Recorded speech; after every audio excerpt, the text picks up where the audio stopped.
Today on the Savage Goose Show, we're going to talk about if you should hide your roles as a game master. We have this screen in front of us. It's supposed to do something, but should we be using it?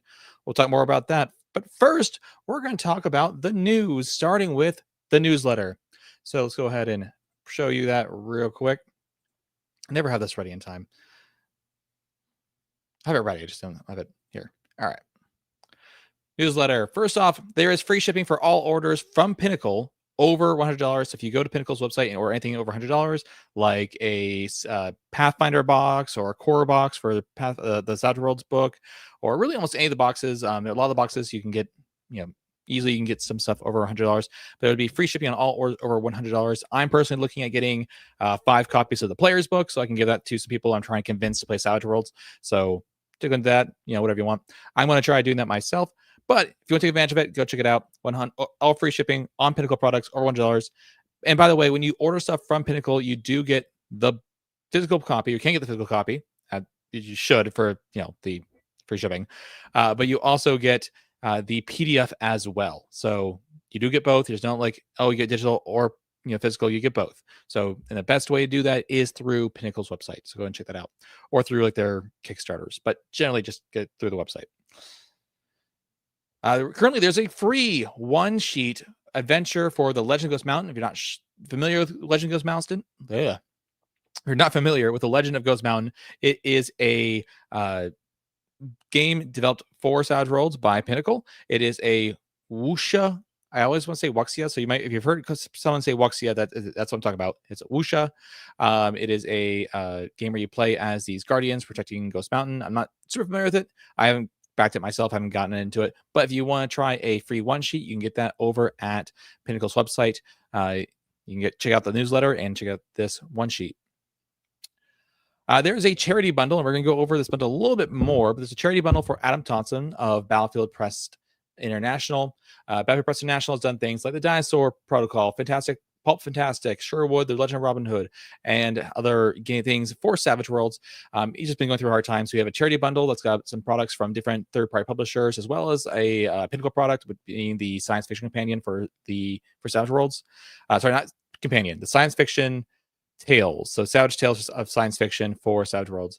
We'll go over that and what's all in that. Hamster Doom is, Hamster Doom says, you're about to run that fancy Kung Fu. Got it. Fancy Kung Fu. Sorry, this is for the Ghost Mountain. I actually just watched Kung Fu Panda 2 with my kids like before this, so that's kind of funny.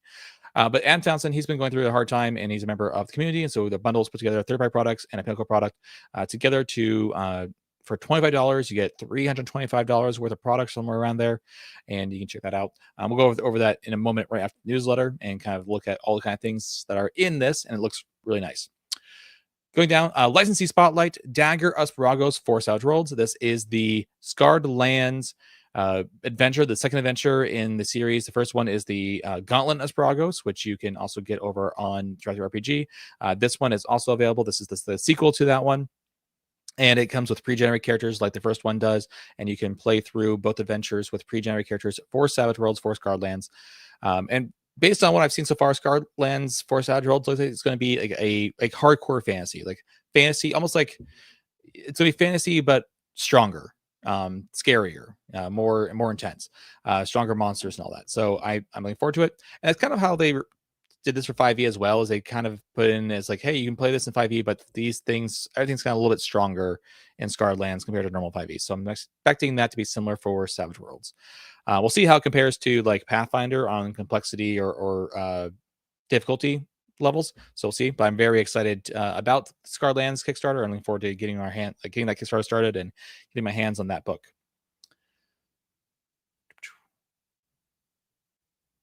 Actually, let's go through it real quick. Dagger Asparagos is a 115-page sequel to previously released Gauntlet Asparagos. That's a big adventure. Dear gracious, I didn't read through that enough. Some more information about ancestries, magic items, and 60 new creatures and NPCs for Scarred Lands. Recommended advances take for the ready-made characters introduced in Gauntlet Asparagos up to their 11th advance. That's really cool. I haven't picked this up yet, but I'm probably going to have to once I get the funds. But check it out. I'm really excited about this.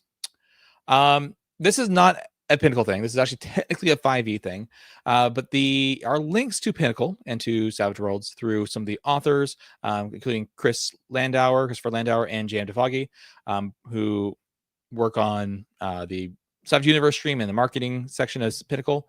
It is the world's largest dungeon. It actually has the Guinness World Record for being the world's largest dungeon, from my understanding, or at least it did at one point. So yeah, take a look at that. It's 1,600 pages or plus more, and a 4-book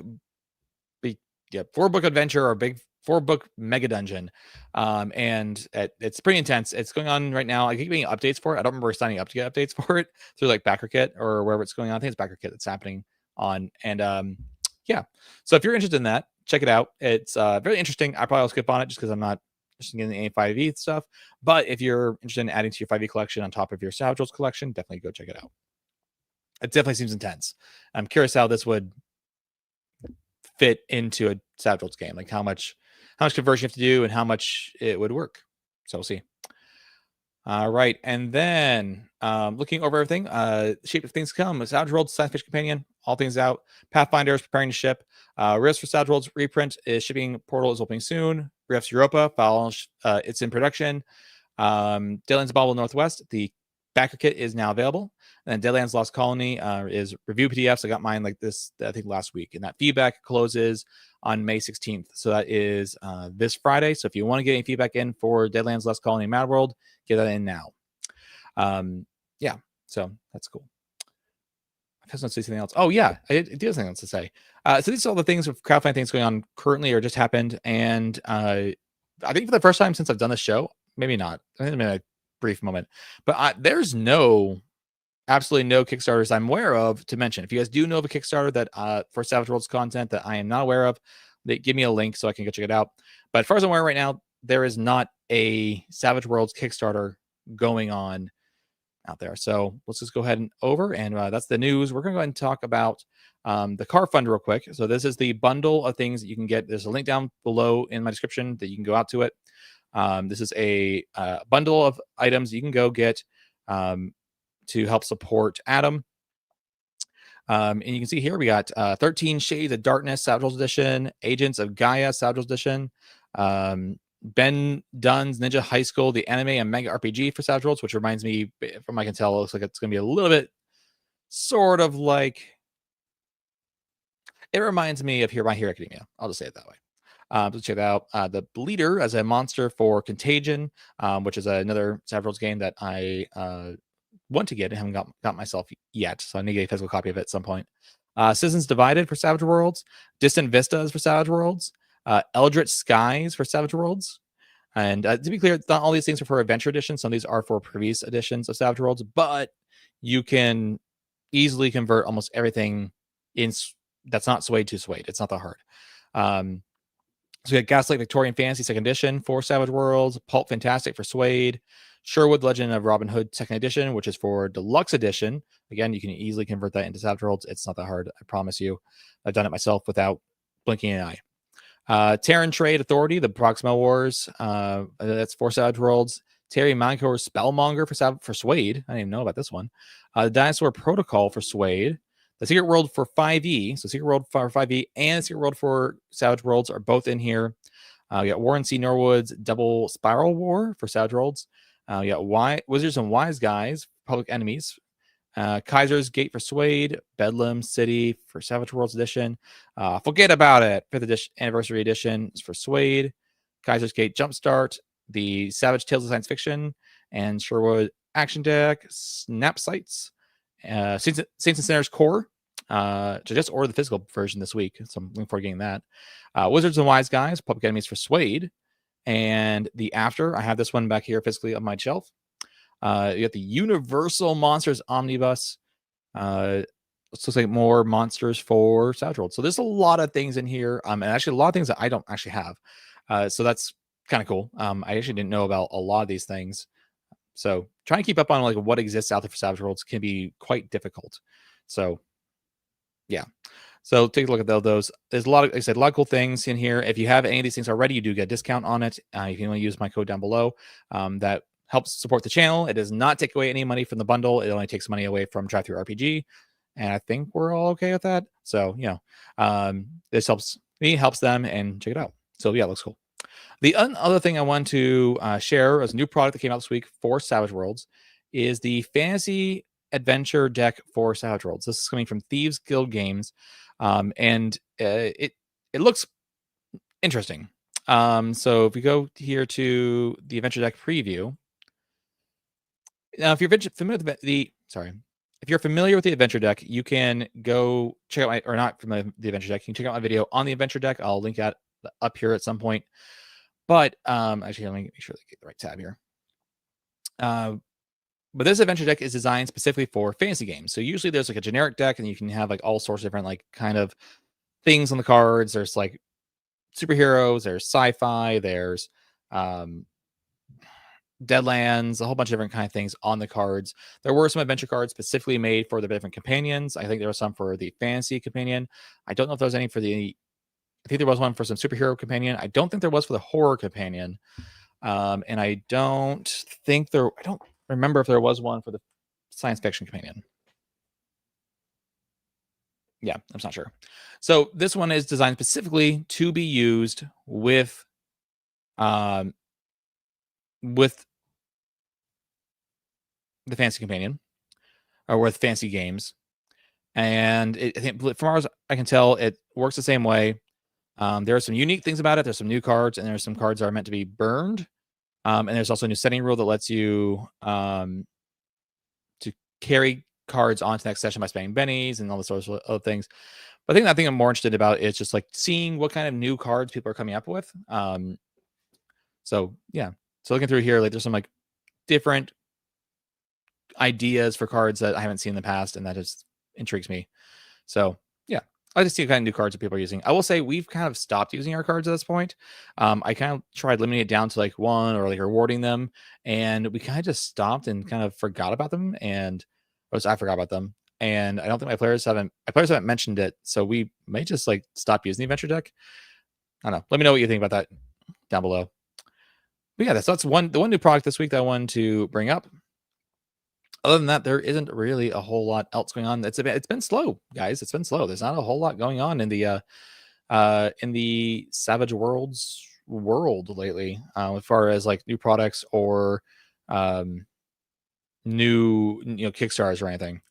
The last thing though that we want to go over is I gotta get this our Ace licensee of the month. To this month we are talking about Hellbind.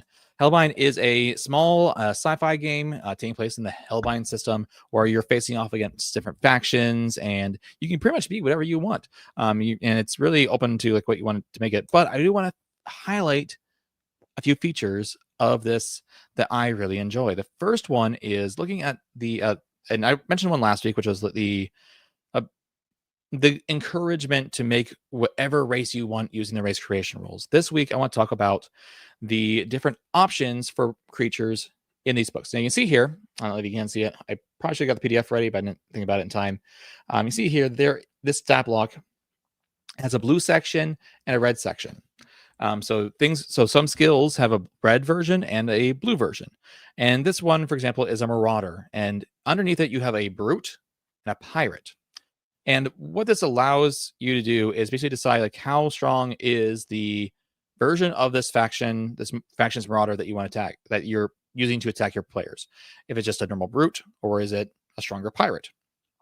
And each of these attributes, things change depending on what you're using. So for instance, if you got a Brute, the Brute's agility is a D6 and its strength is a D8, whereas if you have a Pirate, its agility is a D8 and its strength is a D6.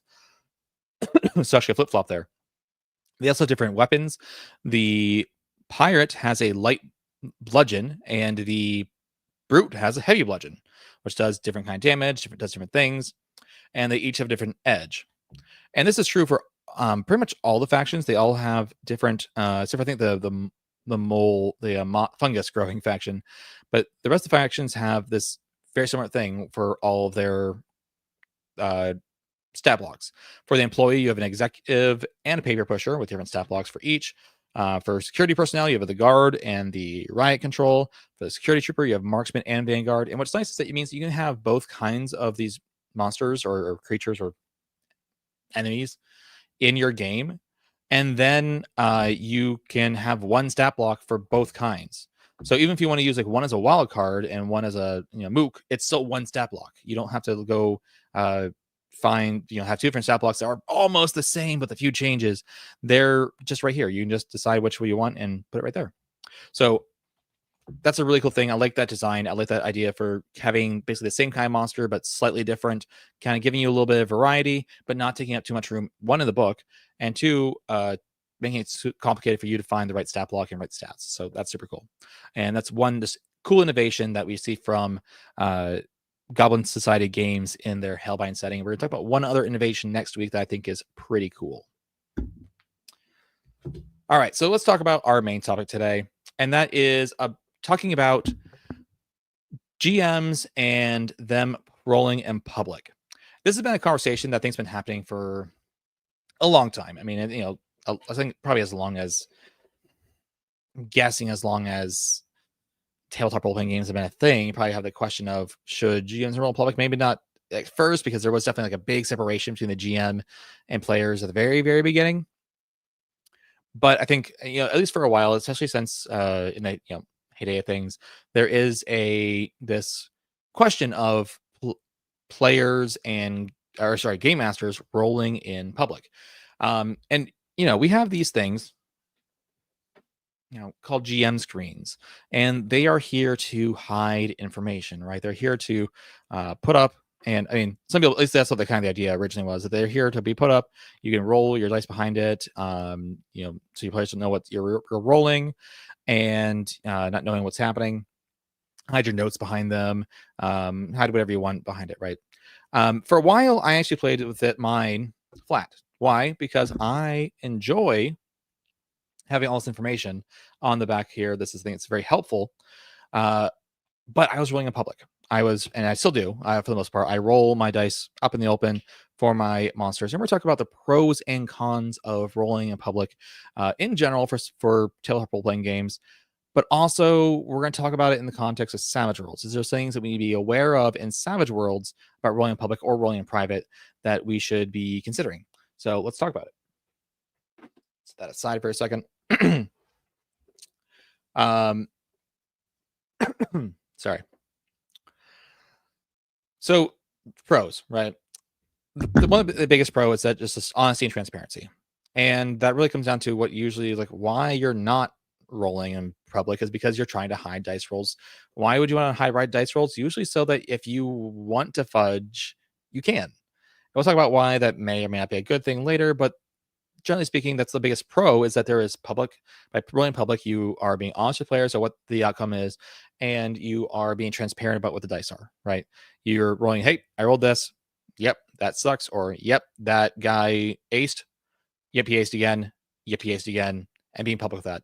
One of the things that I enjoy being able to roll in public is that if my monster does just ace, my players saw it happen. They're like, yeah, you saw it happen. I just feel less guilty about it. There's less guilt there. And it puts the onus then on the player to be like, okay, do you have the bennies to try soak? Can you soak? And go from there, right? And a lot of our players need to understand that, yeah, this game is swingy. You can just get obliterated by a goblin having a lucky acing attempts on the dice roll, right? So there's the first thing. The second thing that I think is nice about rolling in public is speed. I think there's the calculations, just as everyone's watching, everyone's doing the calculations already. The player is likely doing it already, and I might have configured it. I figured out what it is. The players are already thinking about approximately what number they needs to happen for them to take wounds and everything.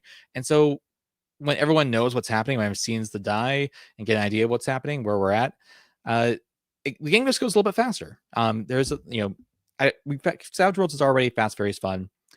And the combat doesn't usually take too long, but even any way to improve that speed is helpful. And so sometimes rolling in public just makes things a little bit faster by letting everyone see what's happening. The third nice part about rolling in public is just shared player excitement. It's just shared player excitement. So by allowing players to, see what's happening, if it's an important role, like, oh, they're, let's say the player rolled a spellcast and they got a 7, and it's an opposed spellcasting for, let's say, puppet, right?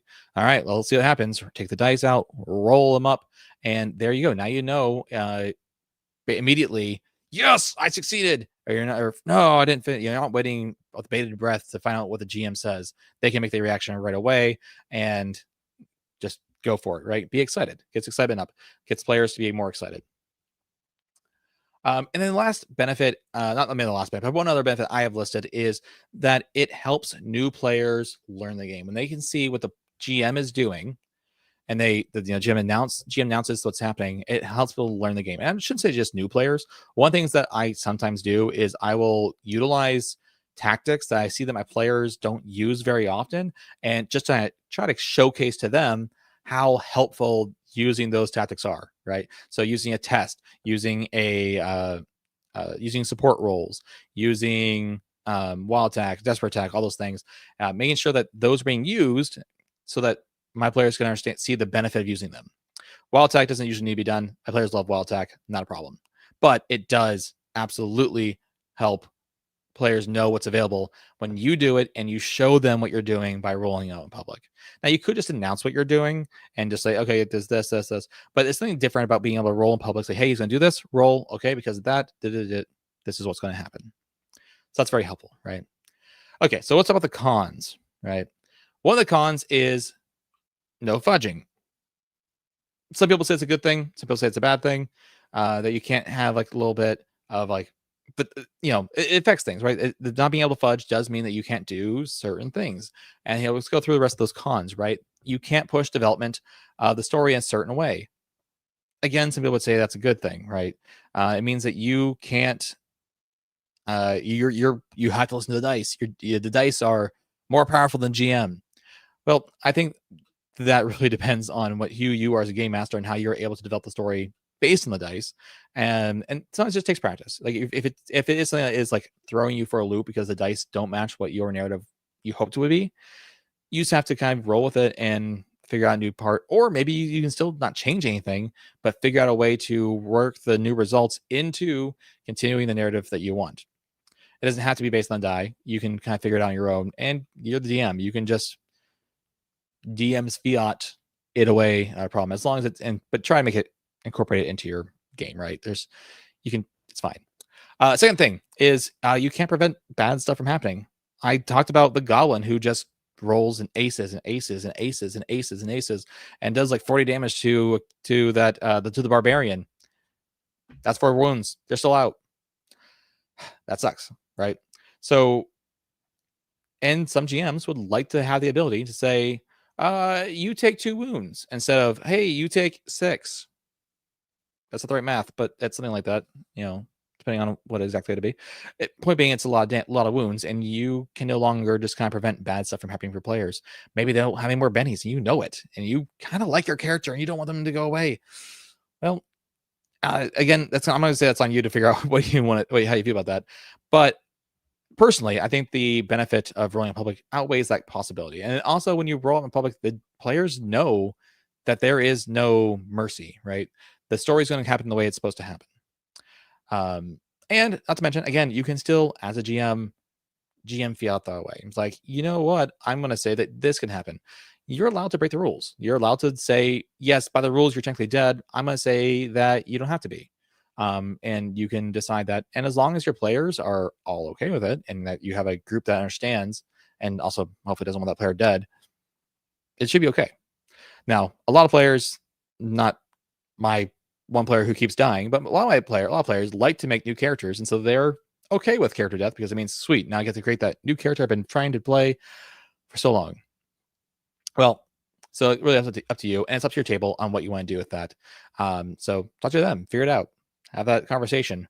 I don't think you should start rolling public and private, though, just because you're worried about players dying. The last thing is then kind of counterintuitive to my pro of like speeding things up. It can also slow things down because now you, again, can't kind of fudge things in a certain direction to make things just happen. Maybe someone needs to roll something to resist, and you kind of want, maybe your your NPC to fail their vigor roll, and instead they get a success with 2 raises, and now they don't take any wounds. Feels bad for the player, but also now things are taking even longer because they didn't kill that NPC. Well, you were kind of ready. You felt like the combat was ready to be done, but nope. Now you're gonna keep going because you weren't able to fudge things that way. So, yeah. So there's something to be said about that.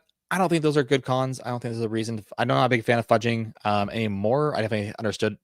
I feel like I understood more back in D&D days. These days, I'm like, no, I'm just gonna roll public, and you can deal with the consequences. And the consequences could be a lot worse now.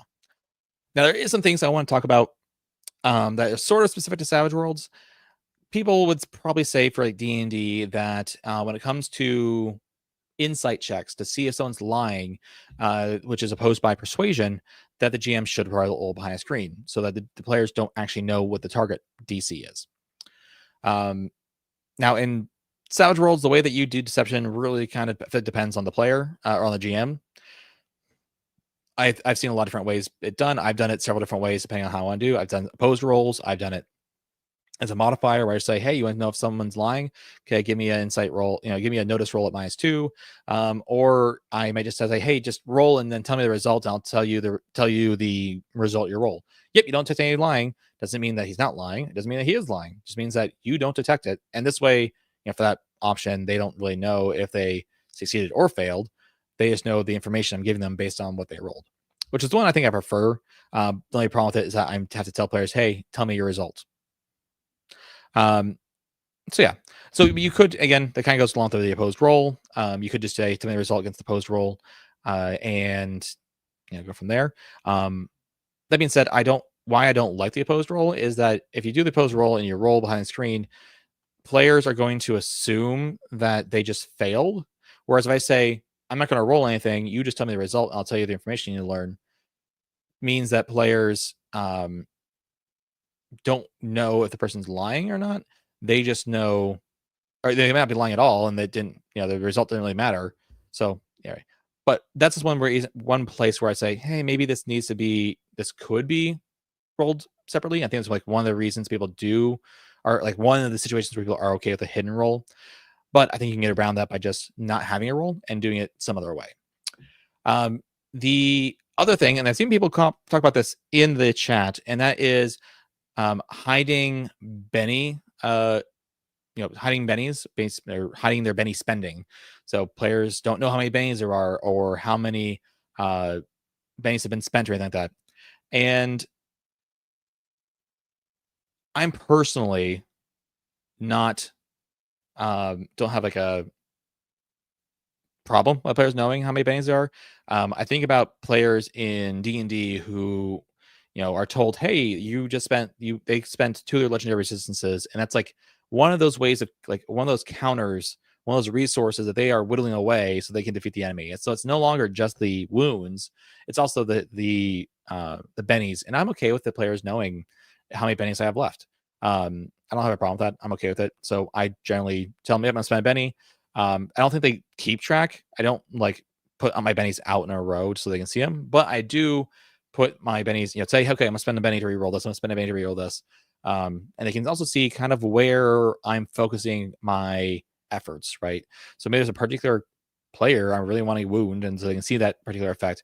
Or maybe there's a particular goal that the NPC wants to accomplish, and so you can see that they're spending bennies on that particular goal instead of other things that you might think they would spend bennies on. So that's one of the things right there. Hamster Doom says, in response to opposed rolls, don't players usually set the difficulty for the NPC to overcome? So the way that it comes for like spells, I did the research recently. I'm sure John knows that, I'm sure Hamster Doom knows exactly what the rules are. But when the attacker sets the DC, so there was a target number. So if you're attacking with a spell, the spell, you roll the attack, set the 7, and then the defender rolls to succeed. So depending on who's attacking, who's defending, that's the situation. As far as opposed rolls for persuasion, I'm not familiar with any particular rules, and I know I've looked around for them before. So Hamster Doom, if you know a specific page on the core rulebook about lying and like deceiving and like trying to know someone's lying or not, I'd be happy to look. I'll look it up right now. I'll grab the book right now. I'll look at it together. But I personally like to make it so that it's not a roll. Just because if I roll, I feel like it implies to my players that the person is lying, but they're just doing a good enough job at hiding it, and so they're still suspicious. I personally just have them roll based on the result. I tell them the information they learn, and usually in vague terms, like, "Oh, you can tell that they this part seems true. Like what they say in here, they seem like they're very confident about this, but this other part, they seem like they're wishy-washy on, or like you can tell it something is wrong. They're telling the truth, but they are hiding something, stuff like that, or just depending on the result, and they're not lying at all. I'll just be like, or you don't detect any deception. I think they don't seem to be lying about anything. So it really depends on like the result, and it results in the situation, and it makes it so that's more of a role-playing thing than it is a mechanics thing. But there is like a mechanical element to it that I'm deciding based on the result of die how much information to expose. The last thing that I want to mention though is when it comes to hiding die roll, and I don't think this is a big deal to be clear, but something that just to be aware of is if your players are pretty meta, and they see you roll a wild die, they now know that that character is a wild card, right? It might be pretty obvious already, but sometimes it's not. Sometimes there are wild cards that aren't obviously wild cards, and by you rolling on public, they see that wild die. Now they know that thing has got 3 wounds, maybe more if it's bigger. They know that it has bennies, who depending on who don't know so many unless you ask and you expose it. And so this one's now an important creature, and it's probably stronger than everyone else. So it's one of the things that you can look into. So one of the reasons why you might want to. That being said, I think overall, Savage Worlds, you should just roll on in public and kind of share that experience. And I think it encourages a community mindset when it comes to the game of like we are playing this game together, and we are telling a story together. And it helps eliminate that the player versus GM contention. The only place where it might come up more that you may feel like there's a GM versus player contention is that you're like, okay, I'm going to roll this, and I'm going to wild attack and do this, take advantage of all these other things. And you're like, oh, okay. And for me, I'm just trying to make it challenging for my players, but some people might see that as antagonistic. The one other thing I wanted to mention about, oh man, I had this thing I wanted to mention about this, but I forgot where I was going with it. I'm sure I'll remember it later, maybe. The one thing I didn't write down. Anyways, let's go through some comments real quick, because I know there was quite a few here. Vingle said, I think the only time I hide a roll is it's for a random NPC reaction to a PC. That's fair. I don't roll for I don't tell my players the reaction, partially because if I want to roll on public, I have to like roll up, stand up and roll into the table, into our like little like arena we have. Actually, it's covered in stuff. I'm not gonna get out. But I have to like stand up and roll, so it actually slows things down. So I'll usually just like roll the reaction table D6 real quick to see what the reaction is of the NPC. Otherwise, I'm not that concerned. Let's see here. You could see an argument for stealth versus notice check being hidden, but I'd rather a PC use a Benny when they see the stealth check from the enemy and know that they are trying to get. Yeah, I went over the stealth rules with Pete Sloom in a video a little bit ago. Pete Archill's trying to figure out sometimes to get together to make more videos. But the thing about stealth in Savage Worlds is that the monsters only need to get 4. And yeah, I probably would hide that, but I might just say they succeed. Generally speaking, I probably just say like, okay, the initial stealth check where they just need a success, they succeed. I only ever make it opposed when the players are looking, like they say, hey, I'm trying to look for this, and say, okay, now at this point you do roll stealth, roll notice, see what you know. My problem with that is that, and what I don't like about that, I should say, is that it makes it so that players, if they fail, they still know things up, right? And so again, I kind of would prefer to do some sort of other thing to determine, like have like a passive stealth or something like that, so that I don't have to roll and like reveal information by rolling. And this is where like actually a lot of games there's some games that are heading where they're making it so the players, the GM never rolls, and this kind of eliminates all those problems, right? It says, hey, there's no like revelation of information because the player's just rolling, and they don't necessarily know what they're rolling against. They don't know what the target number is on the creature. Thinking about like Crown and Skull, I believe the game's called. So there's games like that where you just don't do that. I'm be curious to see if you could figure out a way to do that in Savage Worlds, but haven't figured that out yet. Easy answer. Jim says no, you should not. Yeah, I think just don't. There's a really good video by who's the guy that did the video? I enjoyed it at least. There's I think a slight language warning, but roll in public. Or name the video, so I can figure out.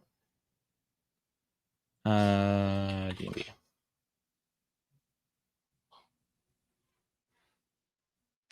I can't find his video. Is it you wuss? I was like, roll in public, you wuss. Can't remember the name of the video. Or his name right now. I can't remember his name right now either. I'm feeling a little bad about it. Anyway, there's a video out there talking about rolling in public that I really enjoy. And if I can find it, I'll post down the link below. Hopefully I can find it at some point later. Let's see here. What other things we got?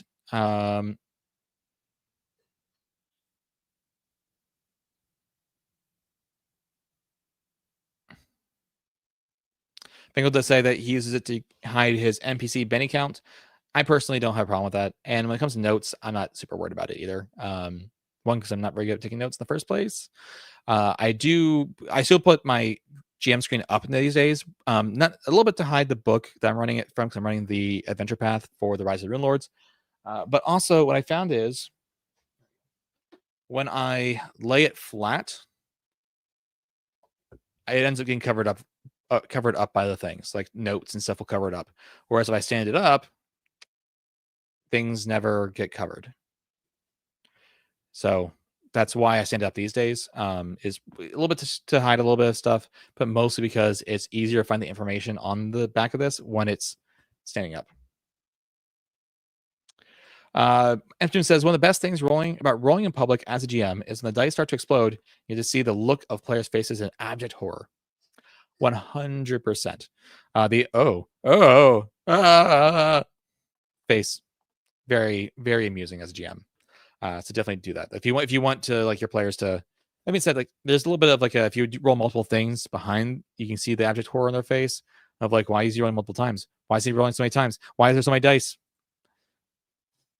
But still, it's more satisfying in a sense.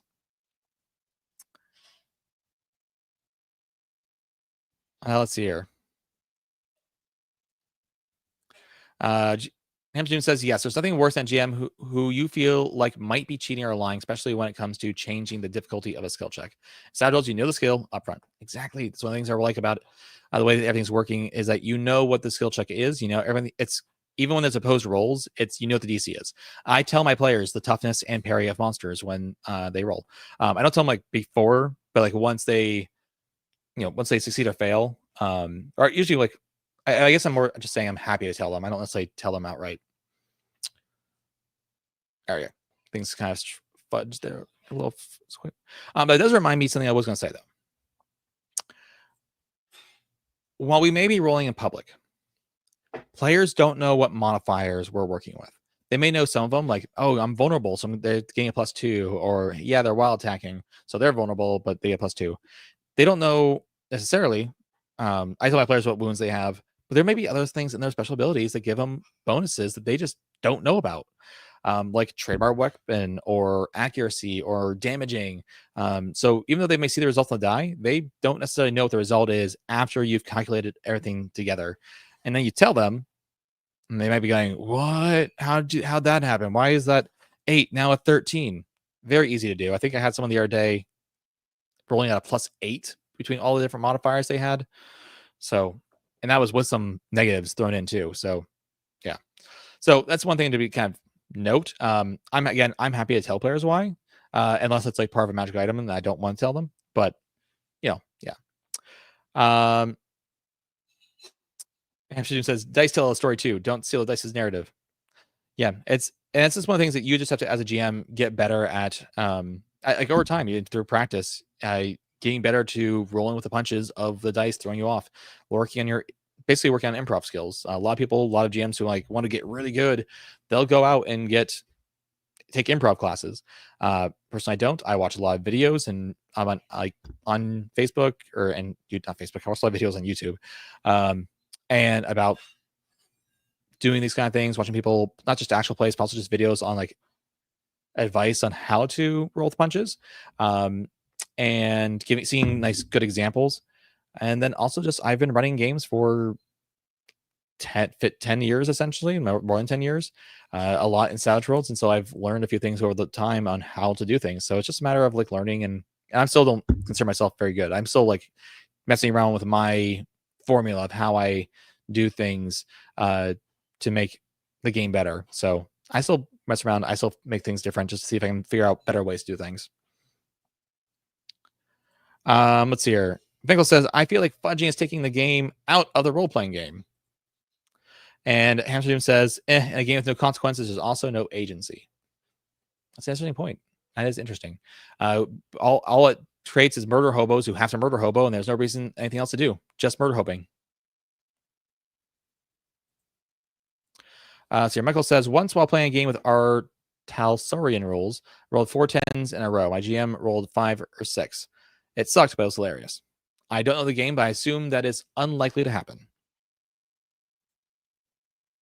Chart rolls for random encounters behind the screen. I say, okay, yeah.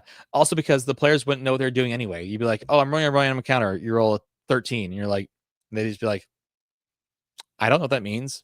I don't know what your table is. I have no concept. Is high good? Is high bad? Who knows? So yeah, I think when players have no reason to know the result, it makes sense. Like there's no, it's more of an oracle die than it is a mechanical opposition, right? You're not like opposing the players. You're just rolling to continue the story. You decide how the story progresses from here. You don't need a rolling reaction table. You can just say, I'm going to put this person's going to be angry at you. So they're going to be unwilling to help. What is the level? I can't remember the levels right now. See, I got my thing here, and I got reaction table. Hostile. They're hostile. Or just like they're just going to start uncooperative. I don't need a roll. I can just decide. Same thing with a random encounter table. You can just decide, you know what, that looks fun. We're doing that.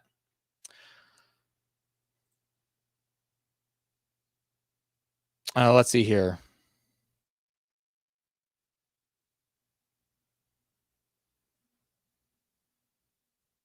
Could setting rule and insight notice? I'm not sure you're saying there, Vinkel. Sorry. Michael says, if it is an opposed combat roll, open roll. Yeah, absolutely. However, if it is a roll, the players,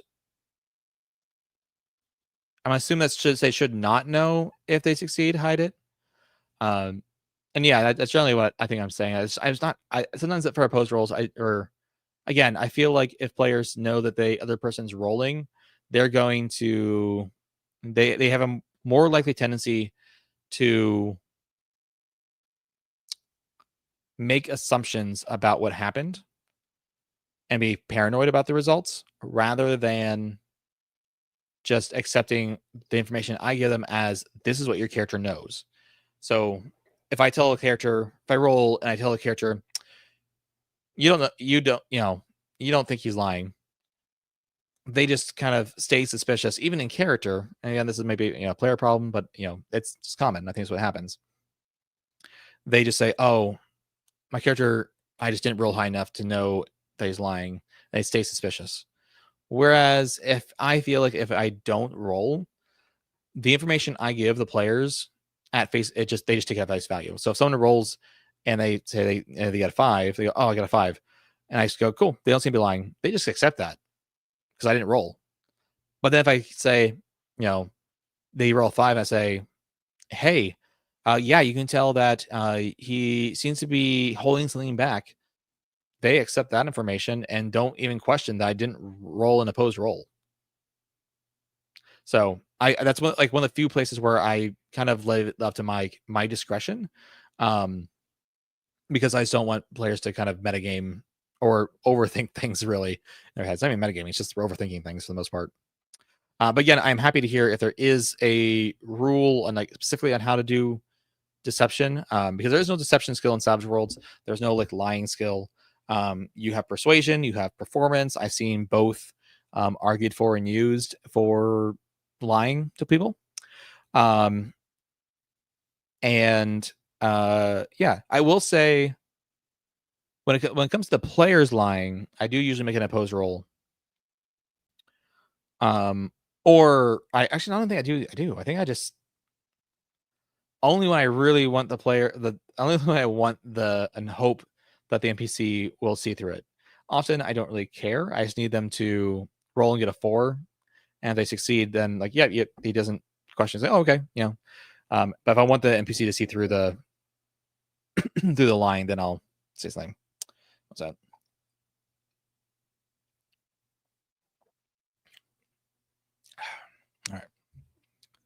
All right. Let's see here. I'm not seeing anything else. So that was my thoughts. Just something I was thinking about recently. Hope you all enjoy the night. I have, let's see here. Got a few updates on a few things. I have two more Tuesdays that I'll be learning live streams from the US. The June 3rd, I will not be live streaming because that'll be my travel day. And then I will be streaming earlier, probably 3 p.m. Eastern time, 8 p.m. UK time. Let's see here. I'm just asking, what am I drinking tonight? I am drinking blueberry mead that I made. So this is homemade blueberry mead. I think it's the second best mead I've made. I made a raspberry mead that was very good, but I don't think it finished fermenting, so it's still really sweet. So I'm still learning stuff about. I'm really early in my mead making processes. I'm still trying to figure out what I'm doing, but it still feels nice that I'm drinking something that I made. It's yep, I made this alcohol. It doesn't taste half bad either. I need to make it some more batches. I got 3 gallons fermenting downstairs, and I have 2 more things that I could be fermenting in, and I'd like to ferment in while I'm in Scotland. So it's by the time I get back from Scotland, there should be 5 gallons worth of mead ready for me to process. So yeah. So thanks all for hanging out. I was just thinking about this. I thought I was gonna had more things I wanted to say about Savage Worlds specifically and rolling in public, but the more I thought about it, the more I was like, you know what, I don't think I have much. It's pretty much the same issues that a lot of games have. There's a few things specifically that we wanted to talk about, I mentioned, but yeah. If you have any ideas for topics I should talk about in the future, please let me know. I'd be happy to consider talking about them. I'm definitely more interested in these topics where we talk about things that are common in the TTRPG space in general and talking to them specifically in the context of Savage Worlds. So a lot of my videos on my live streams recently, I have been taking ideas from videos by some of my friends who are also making videos on YouTube, and taking their discussions and bringing those discussions specifically to Savage Worlds. So maybe we'll talk about bennies next week. Because I think bennies are a really interesting part of Savage Worlds. It makes Savage Worlds really unique, and in a way that people don't fully understand until they play, and how because Savage Worlds bennies just play such an important part. And I'll also talk about why some people just don't like them and why they're wrong. Because there are people who don't like them, especially when they start playing, and that might be its own discussion of why people don't like Savage Worlds or why people skip Savage Worlds when they first see it. What gives Savage Worlds a bad impression, people's taste in their mouth when they first bad taste in their mouth. That's the thing I'm going for. Why does Savage Worlds give some people a bad taste in the mouth, and what we can do to fix that problem. So we'll have those 2 discussions, and then we'll be live from Scotland starting in June 10th. June 10th. Right? Yeah, June 10th we'll be live from Scotland. If you are a UK creator and you want to, get on this live stream and talk about your product and the thing that you're doing for Savage Worlds, let me know. This will be the best time for us to do it, since it will be, not 1 a.m. your time anymore. It'll be 8 p.m. your time, 8 p.m. my time, 3 p.m. here. It'll make everything a lot easier. So yeah, UK people, let me know. I'd love to talk and have you guys on for live streams and stuff. All right, with that being said, thank you all for your time, and may your dice always ace. Cheers, everybody.